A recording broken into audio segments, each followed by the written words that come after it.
and this is the second in our series of talks about creating analysis ready, cloud optimized um, data. We had a talk on using Kerchunk to create these really an accessible data set where you have like terabytes of data and many netcdfs. How do you go about creating these kinds of data sets? Um, and the modern, so Kerchunk is a little older approach. The modern approach is VirtualiZarr. I always struggle how to say that. Um, and I'm really happy that Shane Grisby is here to talk with us. I became familiar with his work from a hackathon that was done in April at Berkeley. I didn't go to that one, but I had friends tell me about it. And so I got on and looked at some of the demos. So that's how I knew that you are working in this area, Shane. So I asked Shane to come and give us a demo of the pipeline that he developed for ISMIP6 data. This is a type of Earth system modeling data. I'm sure you'll go all into that. Our last talk on virtual creating these analysis ready cloud optimized data sets will be on June 5th when Rich Signell will be giving some more examples of this. All right. With that, I am going to hand it over to Shane. Thank you. Let's see So let's here. see. I am going to stop sharing Oh, and I'm going to allow you.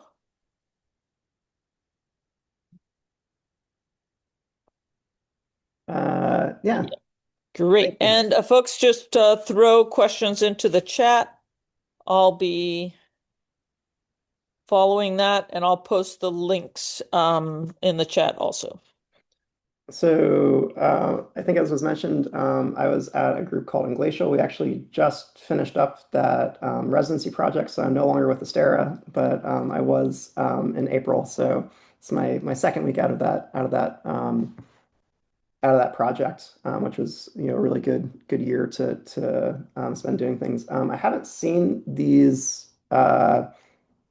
hack days. It's my first one, so I'm not sure how they usually are. So hopefully stuff is useful. I think I had a chance to take a look and see sort of just before we came in. Uh, you know, when I got the link yesterday, I was like, oh, had a chance to kind of review a couple of them. But anyways, let's see here. I might try and do see if I can't find where the chat is so that I can put some of these links in. Oh, you're ahead of me. Yeah, put the I link to the appreciate that. repo there. Yeah, and So these sessions are informal, Shane. And I'll also mention that this will be folks' first introduction to VirtualiZarr. yeah, so I'm going to talk mostly about kind of what you can do once you have it. I'll talk a little bit about how to create it. So we have, this is our ISMIP indexing page. There is a link here you can click to launch a binder instance that will kind of let you do the normal things that you would expect to be able to do inside of like a Jupyter notebook. I expected that to open in a new tab, so let me pull back my old one while this launches. So there's a workflow here that you can see kind of what we do. Basically, we have these unmodified source files. For our case, we have around 2 TB of data. It's about 10,000 files. We read them for this workflow. We use AWS Lambdas to speed up the workflow process, and we have some custom logic built in order to basically try and do different metadata standardization. These were modelers who submitted their models to the effort, and so some of them follow instructions, some of them didn't, in terms of things like how dates are formed, what the resolution is supposed to be. People have different chunking strategies, but sadly, I think that because there's so much of that work that I don't know that we have a tool that's sort of universal. I think it's useful to take a look to see kind of how we did it, and then you can adapt it to yourself. But there's not currently a general purpose sort of thing that will just virtualize your data sets, for you because all the data sets are so, bespoke. But anyways, in here you can go through and you can kind of see basically how you would interact with this in Python. We have this virtual store is here. You see this source bucket, which is basically being held here. And so if you look at, we're hosting on source cooperative, source.coop, and we've got basically two folders. We have this folder here, which is the actual IceChunk repo. That's the virtualization. And then we have this one here, which is the actual raw data. So here's all the different experiments. If you drill down through these, and eventually you'll get into, if you go down enough, you'll start to actually get to the netcdf files. So we have basically a folder that lists the IceChunk virtual store, and then another one that has the data files. And then if we go through this, you can kind of see, different versions of the same thing. We've got, a couple different data axes. So there's flux and state variables, and those variables, basically one of them starts at the beginning of the year for how the time index is set, and then there's another one that starts at the midpoint of the year. And so we have a combined version where we tried to put all the data in together for both the state and the flux. And then we have these two other, the original way that the variables were covered. And this is pretty useful because it doesn't really cost us anything to have these different, you can think of them as sort of like projections. We can have a different indexing that's common so you can look at, both of them at the same time, or you can have the original data. And these are just, basically different indices into the same data and are fairly lightweight. So you can go through and you can take a look if we, execute some of these other cells. Then basically you can start to do things like have, programmatic access based off of, the group and the file names in order to plot some of these items. This is probably not the most interesting thing that we've done, but I figured I'd show it because this is kind of the programmatic access to say, okay, you can open your virtual store, kind of up here at the top, and then you can start to access, these items, programmatically as you go through, and different versions of this, notebook. I think that there's three in here. This last one has a note that is too big for Binder. So Binder has about 2 GB of RAM, and then we try and do some fancier things for cross-model comparison. And so to run this notebook, we actually have to run this inside of CryoCloud or something where we can actually specify how large of an instance we want. But these other ones will run just in this shorter the shorter environment. You can kind of see here, here's all the different experiments. And then if we go through, we can take a look at, what we're indexing. And then if you, start to look at some of these, you can basically look to see, okay, now we have, we've opened, this is basically how you would interact with this programmatically is you just say, okay, we want to go to this experiment, experiment 5. We want to go to, PISM, and then, it gives you back an X-array, and you can kind of, change this around. So, anyways, what we ended up doing, I'm going to talk a little bit more about why we're excited about this. Like, you can access this through Python, but one of the things that we were quite excited about was you can also start to do a little bit of applications. So let's see here, go through to, where are we? Okay, we'll go into this one. So we have a viewer. Here's a viewer that we have. Basically, you can select a model. So we'll select, maybe PISM. You can select an experiment. and then, it will load it. And so each one of these individual, there's 10,000 files. Each one of them is about, roughly, I think 12 megs per slice. And then we can interact with this more or less in real time. So we can go through, we can change the time slider, we can go ahead and we can, query through this. We can say, I want to look at a different experiment. So we want to look at experiment 8. It'll load experiment 8. We can go through the different time steps. Maybe we want to look at something else. Maybe we want to look at, this lith K here is going to be basically like the land ice thickness. And, this is 2 terabytes of data, but we don't need to look at all 2 terabytes at the same time. We're only looking at a 12 meg slice, you know, per variable. So we're actually able to kind of, pretend like we're able to go through this more or less in real time. So I guess I'll pop that down over here. And then if we want to, we can also do other things like, let me see where the controls are for this. We can add additional panels. So maybe we want 4 of these things, and we can start to go ahead and we can, link some of them. So maybe we want to do JPL, maybe we want to do NCAR, maybe we want to do, let's see here, like DOE Mali. And then we can say, okay, we're going to put them all to be experiment maybe 8.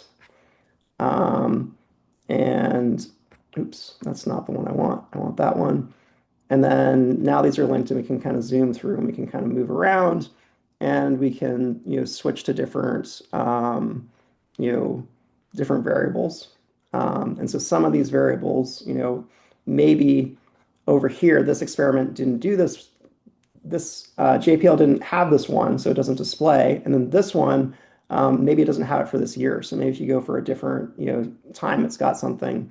Or we can go to, I think that this is above, flotation. So I don't like JPL because it's not loading. So we'll switch to a different one that is. Maybe we've got DOE, we got NCAR.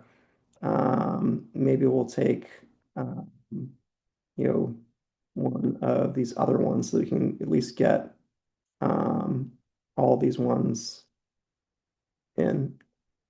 Okay, so here we go. So now these are all set through, and we can kind of go through and we can look at what they look at for for different years, and you can kind of see if they're gonna switch as you go through.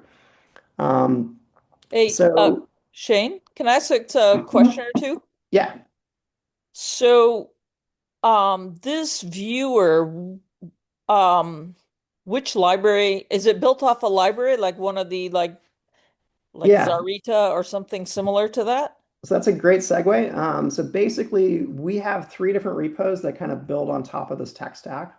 And so we have this repo, which creates the VirtualiZarr, like the IceChunk, data cube. And then we have, in addition, which is stored here at source.coop. And then we have this ISMIP viewer repo, which is basically the code for the interface. And then in between those, we have this other thing called IceChunk.js. And so this is something that there's another Shane Loeffler over at Carbon Plan. Shane and I basically co did the same thing around the same time and ended up merging efforts. And so this is basically a client-side library that does what Zarita does, but it does it for IceChunk. And so this is basically what will load. So I mean, it actually works with Zarita. So basically, Zarita, this is works in concert with Zarita. So Zarita isn't set to do virtual chunking or to work with IceChunk. And so this basically layers, with Zarita in order to enable this to work. And so Shane has a different viewer. I think that his viewer is maybe over here. I don't know if this is VirtualiZarr or if this is just Zarr, but he has this, Carbon Plant has this other, viewer that lets you kind of zoom in and zoom out. So, he has this version. We've got, our version, over here that will do, something sort of similar.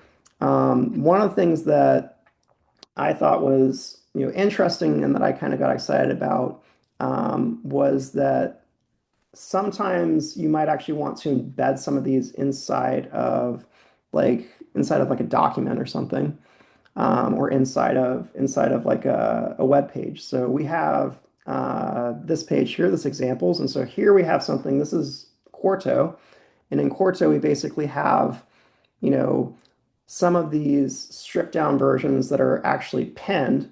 So we don't allow you to switch the model because maybe we're calling out some comparison that we want to do, inline. And so you can have several of these different things that are basically embedded, directly inside of your web content or your blog post or what have you, so that we're able to actually use these use basically the stack of IceChunk, which is stored on source.coop, plus our IceChunk JS reader, and then plus our viewer pane.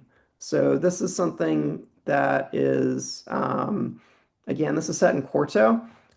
We do provide over here in this library, we have a Miss Markdown version, which I thought worked better than it did until I started to put together a demo. I think it's working okay now. So I went ahead and I did an example of this. Here's just a quick thing on my site.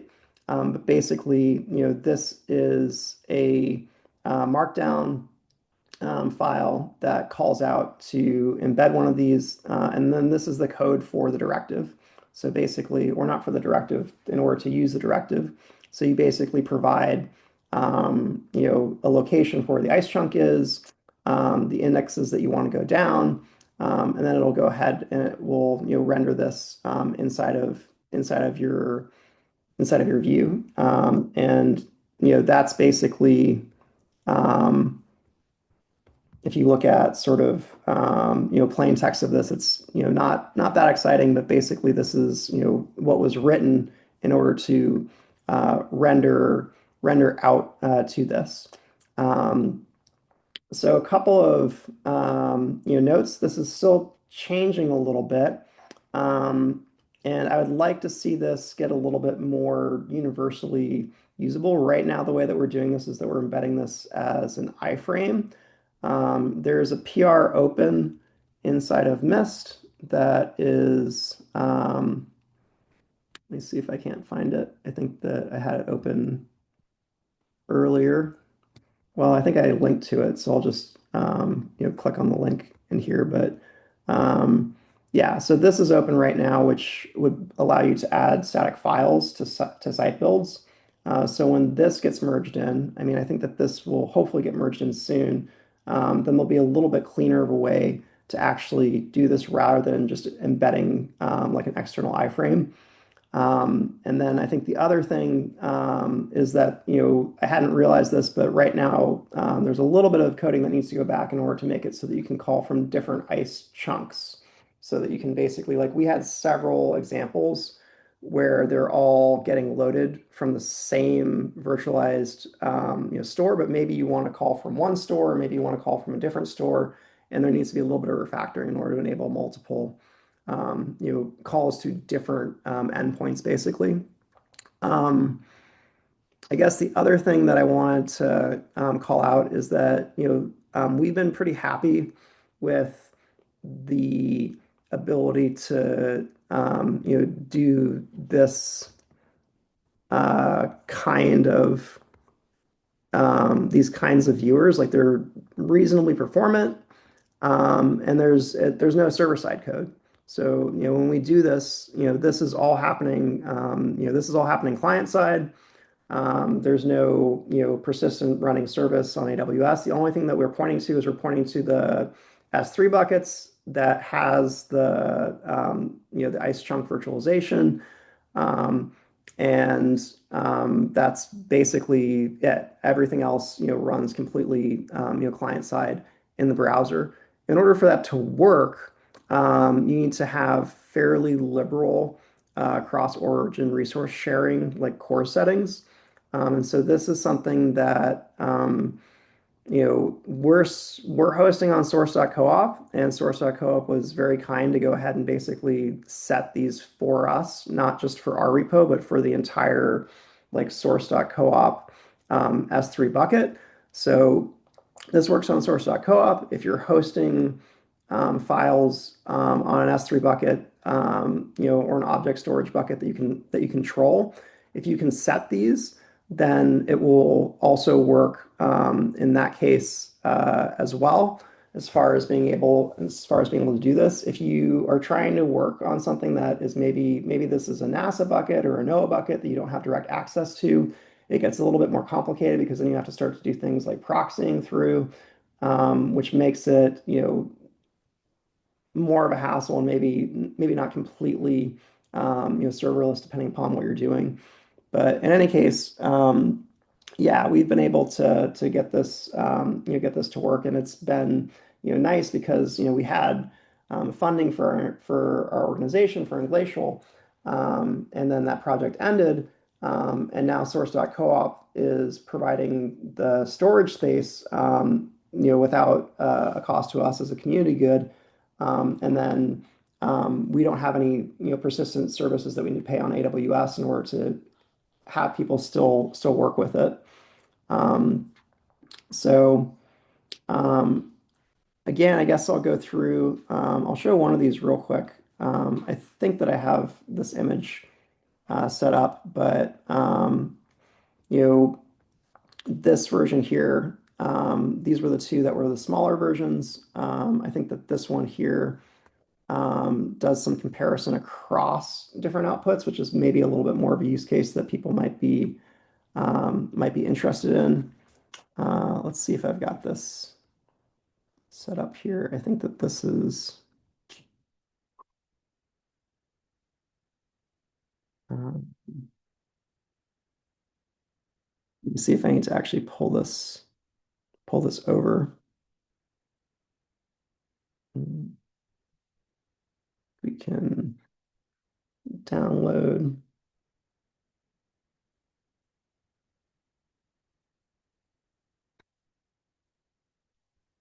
Sorry, 1 second. I'll get this uploaded into CrowdCloud. Do people know what CrowdCloud is? Just curious.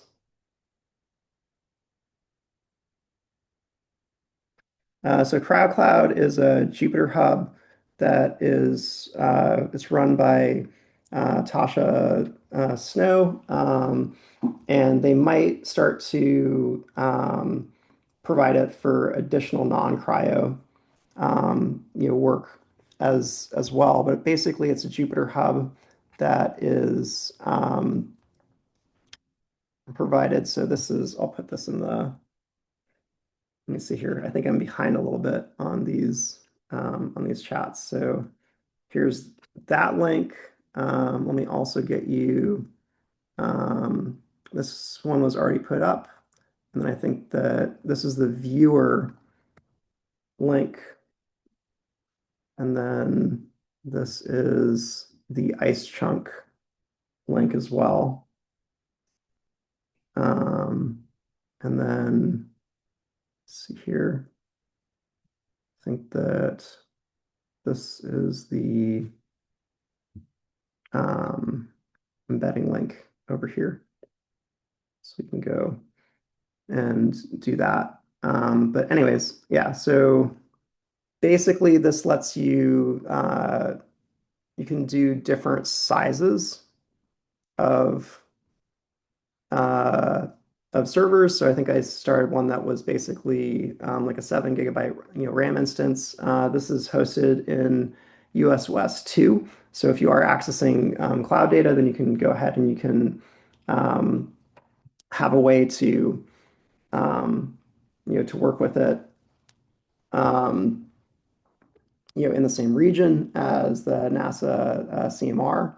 So I'll go through and yep, we're going to need to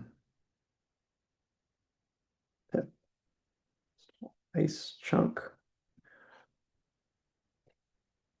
So I think that besides for IceChunk, I think everything else in the stack is more or less pretty standard. So when we open the IceChunk, we're actually using just Xarray in order to do it. Yep. So again, um, the source.coop buckets are free. They're free for users. They're also free for the people that are supplying data on them. You do have to apply to be part of it, but once you are there, then you can set this flag here, this anonymous equals true. So that way you're able to access it without any credentials.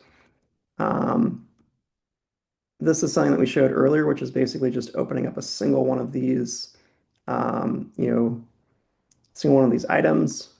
So we can look through, this is, here's a variable that is, ice thickness. Um, and we can go through, we can look at different times. And then if we go down here, then what we can start to do is we can start to bring in a couple of different models, and then we can try and execute across them in terms of being able to do comparisons. So here's the 4 different models. We're going to go ahead and then look uh, at this. So this will take a second, but this is basically going through and it's doing standard deviation across multiple models. So now we're looking at, say, this is maybe not the most exciting color bar, but it's going to, have you be able to tell as you start to compute forward in time to say, okay, if we look into 2032, then how much variance do we get in the different models that were put together? And then I think that this is, um, we probably don't have something installed. Okay. Anyways, I'm gonna pause for a second because I've been talking for a little bit. Do you folks have questions about any of this, about the viewer or about the virtualization process? I know that you've had your hand up. I don't know if you forgot to bring it down or if you've been waiting patiently for a question. Actually, I forgot to put it down, but then I did have a question. Um, and that is um, for the viewer. I mean, it's really cool to see that you've got this IceChunk JavaScript library. That's something that, I've been playing around with visualization of Zarr and like kind of run up against like, so many people are putting things out now in ice chunks and I can't do anything with them. Um, so that was cool to see. For your viewer, how customized is your viewer to the um, ISMIP So stores versus like something like I could fork that and drop in my own ice chunk links. So the IceChunk JS library that's over here is very, very generic. So this is not a viewer. It's just for reading data. And so this will let you basically read any IceChunk data into effectively into browser memory. So this will get you your access into your data arrays client side on the browser. And so this has no idea about what to do with those arrays. In terms of the actual viewer, I think that we've tried to make it fairly generic, but and if you look through here, I think that basically we've got sort of a list of different options. So you can put in, you can point it towards, where the store is.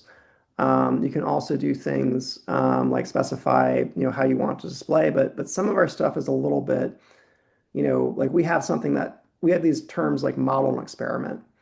And so those are probably not something that you're going to have if you have something that is not a climate model output, but is maybe, um, you know, maybe you don't have experiments. So this might be a little bit more specific. One of the other things that I think is interesting is that there is an option to do down here. There's this store reference. And so one of the things that you can do with IceChunk is that basically it's versioned. So what we'll do on our input pipeline, we basically read in all of the data, and then we apply fixes on top of it. So we read things in, and then maybe the time axes are off, and so then we'll do another run where we basically fix the time axes, and then that happens as a commit. And so you can have your data inside of this like IceChunk virtual store where the metadata might be changing or it might be versioned. And so you can pin that to a specific instance. So if you're going to try and like, maybe you're writing a paper or something, or maybe you're writing something where you want to say, I want to look at this array at this point in time. If someone goes ahead and if they update that file or they update that, if they change something, then it'll still resolve to to that specific version of the data at that point in time. So I would love to um, hear from other folks if they have suggestions on how to make this more general. Like if, feel free to open an issue. Definitely feel free to fork this. Again, I think it's basically kind of the indexing. That's the stuff that's kind of this language, like model and experiment. The rest of the stuff is fairly generic, and we did try and make it so that, the viewer will basically infer what the size of the array is at, read time as opposed to it being hard coded. You can, if you're having trouble with that, you can also specify explicitly, overrides to say, okay, we're defaulting to auto, but if have something where it's not, reading it correctly, you can put in a specific, value for, a min or a max or for, what the width or the height is of the cells. And the other thing too is that, just to make it easy to work with, for us, when we're looking at stuff inside of Antarctica, it's pretty obvious where we're looking. So we don't actually have any spatial data here that is, we don't have any projection information. So this is just in lat long space, or sorry, just in cell space. So like, row whatever, column whatever. And so that's been a way for us to do that. I think some of the other things too, if you look at some of the stuff in terms of units and things like that, we've gone ahead and we've put a fair number of fixes. Those are getting read from the VirtualZarr, and those are things that were not necessarily in the original data files or not in there consistently. So we've tried to go ahead and put in sort of physically meaningful units. And I think the other thing that we've tried to do for the visualizer is that we've tried to do things over here in terms of setting like ignore values. So like if you turn that ignore value off, depending upon what version of one of these that you're on, like maybe let me see if I can't find a one that's a good example of this. Maybe height above flotation is a good one. Yeah. So I think that, yeah, you can see basically right now, this is what the actual data is. They have like a 0 set for this instead of a nan. And so in the ocean, they have, so I mean, this is height above flotation. And so here there's no height above flotation, and this is land, which should be nans, but is set as 0. So we've put in things like, the data values are not modified. We've gone ahead and we've set in things like, ignore values that are default on the viewer. So that way it looks correct when it gets loaded. And, there's overrides as well. So if you load something that has something, strange, you can kind of, go ahead and put that value there. Um, so yeah, I think that, Eli, I guess to go to your question, I'd love for it to be more generic. And so if there's any tips or thoughts in terms of how to make things more generic, I'd rather create tools that aren't a huge amount of repetition for other people to get working and to try and solve the problem once rather than trying to solve it over and over again. But yeah, this was a prototype that got moved into more useful production, and I think that anything that makes it more general, as long as it doesn't break this version of it, we're happy to do. So um, yeah. Yeah.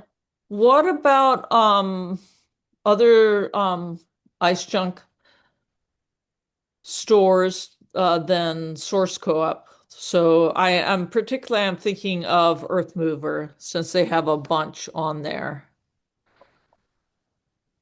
Have you tried it with yeah, other IceChunk stores? So I mean, um, I think so. So Earthmover is kind of in an interesting place because I think there's libraries like VirtualiZarr. I think that our TypeScript reader for is called IceChunk.js, and we debated about whether or not we wanted to call it like VirtualiZarr or something else. As far as I know, I think that IceChunk is effectively the only virtualization um, you know standard that's out there right now. So we do have for our virtual, like, we use VirtualZarr in order to process, you know, this pipeline, and we're saving it, the virtual store that we save it is as an ice chunk store.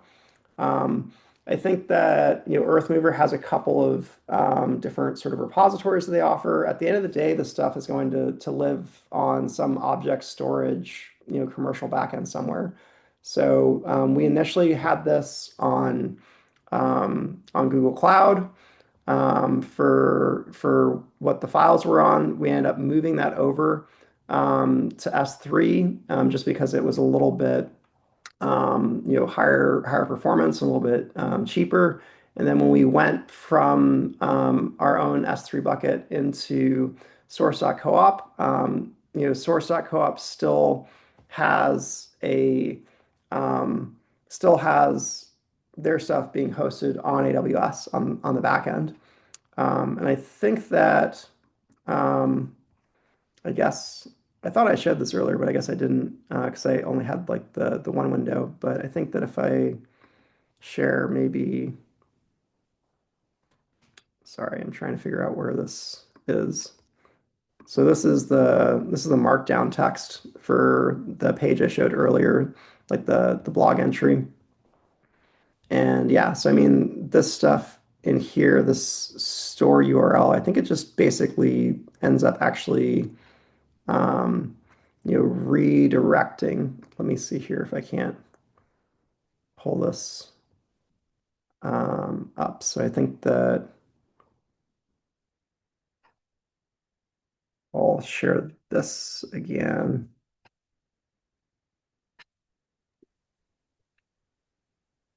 Yeah, Um, so okay. Yeah, there's a this is question in the chat too. Just okay. yeah, okay. Anyways, this is the only thing I want to show is just that basically, this is the HTTPS, but it's redirecting to US West 2 Open Data, which is an AWS bucket. Um, Let me take a look at where the chat is. I can read it. It says, for the viewer, does it make a difference if your ice chunk is czar versus virtually czar? That's a good question. I haven't tried to point it at um, Czar yet. Um, so I think that usually I think that it should work, but no guarantees. I think that basically we pull in Zarita. So we're reading our data through Zarita, and then we have basically like an extension in order to read virtual chunks. So I think that if you have something that's not virtualized, then I think it should just run through Zarita and it should still work fine. That is on a list of things for us to do because I think that we did have one um, so the ISMIP6 data is data that was created, years ago. They're working on ISMIP7 right now, and it wasn't done, with any sort of eye towards being cloud native. We had a new data product that we were working with. There's a group that was working on this Demogorgon project that was trying to do realizations of the DEM for Antarctica. And that was something where it was like, okay, there's not an existing product, so we can make the file format whatever we want. Like, do we want it to be in IceChunk at all? Like, we could put it as HDF5, version 2.0. We could do it as kind of like, just a regular Zarr archive that's already cloud native, and just store it on S3, object storage. We ended up still putting that into an IceChunk virtual store. And the reason was because we wanted for them to be able to do incremental updates. They wanted to be able to, go through and then reprocess a section and then update what those realizations were and kind of do it, piecewise. So I haven't tried to point it at Zarr yet, but it should work. And the reason it should work actually, I'll go over to this. I think that, or actually, let me go over to the CryoCloud example over here. So I think that when we're opening this, um,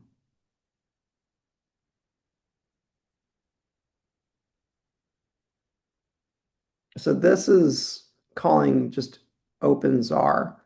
And this session store here is basically seeing IceChunk as a consolidated Zarr store. But like if you replace this IceChunk piece with just a path to a Zarr that's not virtualized, then this will still open the same way. So I think that yeah, if it John, if it doesn't work when you try Ozar, let me know and I'll patch it so it does. I All imagine right, it's probably thank not too you. much work to do it. Thank you. Uh, can I ask another question real quick? Please. Okay. Um, with regard to the czar versus virtually czar, I mean,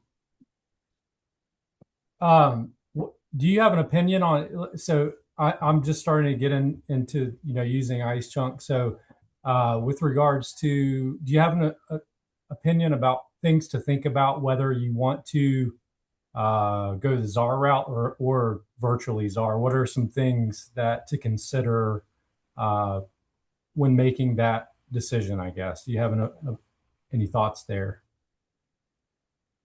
with work that you've done? I guess. So I do like the virtualization pipeline, and one of the reasons that I like it is because it lets you reorganize the data in more than one like tree index if you want to. So I mean, let me see here if I can't go back to um, wherever we had this. Yeah, so if we go into this, then like we've mirrored this folder layout for IceChunk. So basically it comes in, you've got, these are different modeling groups. Each modeling group has a model. And then inside of the model, they've got, these are different, experiments. And then if you go inside of the different experiments, then they have different variables. And so we've mirrored that. But at the end of the day, it's just 10,000 files that are not CDFs. And we could make that tree whatever we want it to be. And so what you can do with the virtualization process is that you can actually change this ordering. So let me see if I can't go over to where we had this example in here. So let's take a look maybe at one of these guys. So like we're doing the same ordering here, but we also have like flux versus state. And so we could reorder this. And so instead of it being the sorry for the pop-up, uh, you like instead of having it be by group, maybe you want the top level item to be by variable name. Or maybe you want the top level item to be by experiment. And so you can have more than one access pattern. So rather than saying like, okay, it's going to be group name dot experiment dot variable, you can switch it so you can say, okay, I want to be variable and then experiment. And that might make sense if you're trying to do something like maybe you want to call like maybe you want to calculate the variance across, all of one experiment, or maybe you want to call the variance across all of one variable. And so you can just create different versions of the virtualization. And where we've got this, I think on the, if I go up to the root here, so this is the ice chunk. And then I think inside of this, I think that we want to be inside of, nope, not manifest. Um, is it refs? I'm not sure exactly where it is inside of the actual the folder version, but basically you've got flexibility to say, okay, I can create more than one indexing strategy, and then each one of those ice chunks is going to be a couple of megs against your like several terabyte archive. And so you can have, different, endpoints to say, okay, point over here in order to access it by experiment first, and point over here to do it by group, and point over here to do it by variable. Thank you.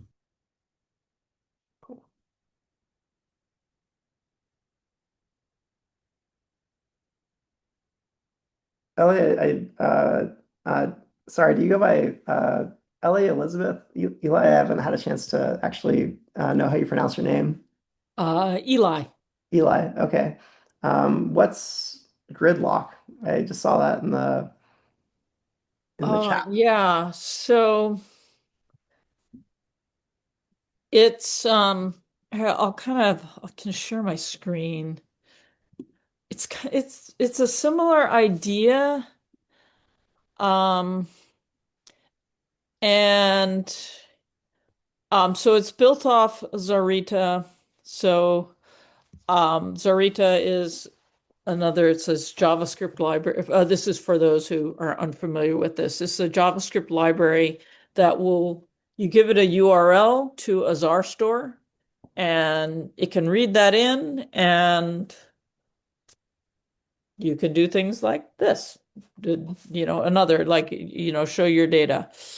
Um, and so I've been playing around with this because the way they designed it is, if you go up here, um, this is a version I forked their repository, and I created a GitHub action to serve their viewer on GitHub pages. So the only thing I did was create this GitHub action, and now if you look at the URL, it's off of mine. So it was super easy to fork and get it working. And then what you do is you up here you can give the URL to a Zarr store.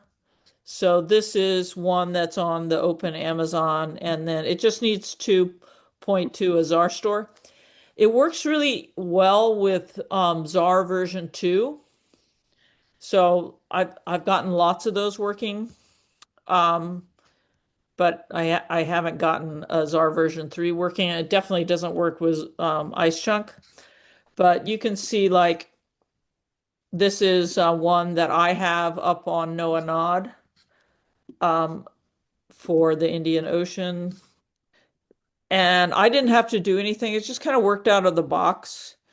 Um, which is kind of cool. I just sort of like the idea of this. You just give it a URL and it kind of intelligently figures things out. Um, Yeah. Wouldn't it work with like the kind like I love that UI that you have for comparing the different models. That is so cool. And that's something that we were talking about a lot last week for these regional ocean model, MOM6 models that we're developing at NOAA. And they have, different experiments, different models. And it is kind of clunky to think about how do you compare them. So that was so beautiful. You did the different ones and you could like zoom around and it was delightful. So that was really cool. But anyhow, grid Great. look is same idea. It's just um, yeah, same idea, Yeah, simpler and implementation. I feel like a couple of these are built on the same kind of like base of the stack. So I know that I think I showed there was the other Shane who was helping with like the IceChunk JS. He has his own separate Zarr viewer, and I think that both his viewer and my viewer I think are both using like DeckGL under the hood. And so Mm, there's kind of, maybe there's something that does maybe the renderer is the same, but then one of them has like a different UI or has like a different set of components on it. Um, so yeah, the linking things together is much easier when you don't have to deal with projections. So I think that just saying, okay, we're oh, gonna fix the same, here's the rasters and make sure that they, zoom together, isn't too bad. But yeah, I think that having yeah, sort of that additional component for yeah. is a little I think bit it's interesting here that you can change the projection nice. just on the fly, which is like, very cool. Okay. Um, Does it work pretty well with data that's up towards the poles, that's like in like Greenland or Antarctica, that's a good question. I haven't tried. And part of it is that a lot of the examples I saw were ice chunks. So Oh, I was poking around on Source Co-op because I wanted more examples to try out with this, and they were ice chunks. So I was stuck. yeah. Well, I think we tried to match, at least on the ice chunk JS, fairly close to Zorita. So if you have anything that's reading Zorita, it should be more or less just um, I don't want to say drop-in replacement because we actually do still use Zarita. I think that we basically, we Ice Chunk JS effectively what it does is it tries to make it's a TypeScript library to present the virtualization primitives to Zarita in a format that Zarita can kind of parse. And then Mm, Zarita does what it normally does. And then from there, it goes into whatever viewer um, viewer you want. yeah, I think they don't have a lot of details on here of how it's set up, but it's got this. I think this is the viewer, Vita something. Does that sound familiar? I think so. I think that's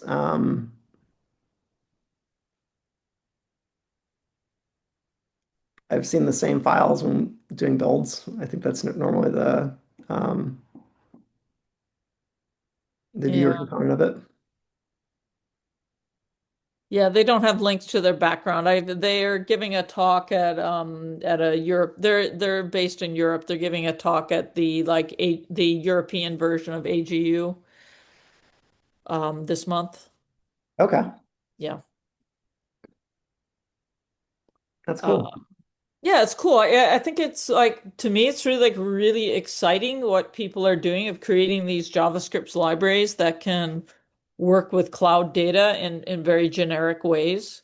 So like it feels like such a cool motivation, another motivation for making analysis, cloud optimized versions of our data sets. So has that been getting decent traction over in NOAA for moving forward? Like I know that there's kind of like what's already there, and then there's what's uh, you know like what the next generation comes in. So I know it's like very difficult to take like these data sets that have been around for forever that are like large community data sets and kind of move the needle on that. But is there interest in doing things like setting up you know reanalysis data to be virtualized, like to get maybe something like Mera 2 or to get some of the NCEP data so that it's I mean the big Mhm. advantage that we found with the virtualization process is that we haven't had to reformat things. We leave things in their original Mhm. Yeah. data files, and then we basically just wrap and get the byte ranges and map those to make them sort of appear cloud optimized. And as long as you've got the no restrictions on the cross origin sharing, then it can make it seem like they're cloud native.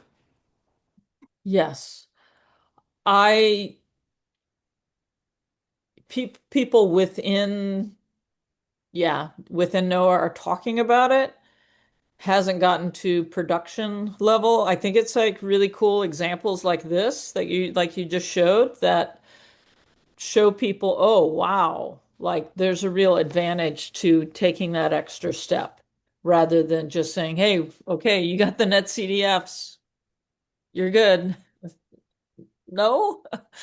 Um, and also, I know like there's a lot of people at NASA also thinking about the same thing and trying to, I don't know if you're involved with the Earth Access group at all, who's been working on, so Earth Access is the Python package for um, kind of searching the NASA Earth data catalog and also making it easier to work with their data in the cloud, making it easier for the user.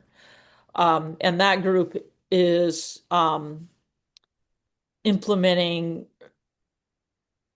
VirtualiZarr functionality. Yeah, I know Matt Fisher, who I think is going to talk maybe later this month. Yeah, in 2 weeks. Yeah. And then Luis Lopez, I've kind of talked with them a little bit. So they're working on some Earth access stuff a little bit Hmm. um, for moving forward. And I mean, yeah, I would love to see just the CMR like have sort of this access pattern in general. Um, Yeah. if there was interest to make that happen, but I'll send you a link. They hold like biweekly co-work. They just drop in and work on things. So they're very welcoming. I'll send you a link if you're interested so you can yeah, connect that'd with be that great. group. I love that. Yeah. All right, it's 1 o'clock. Great to see everyone. In 2 weeks, we will be back. We're taking next week off, long holiday. Enjoy your time off.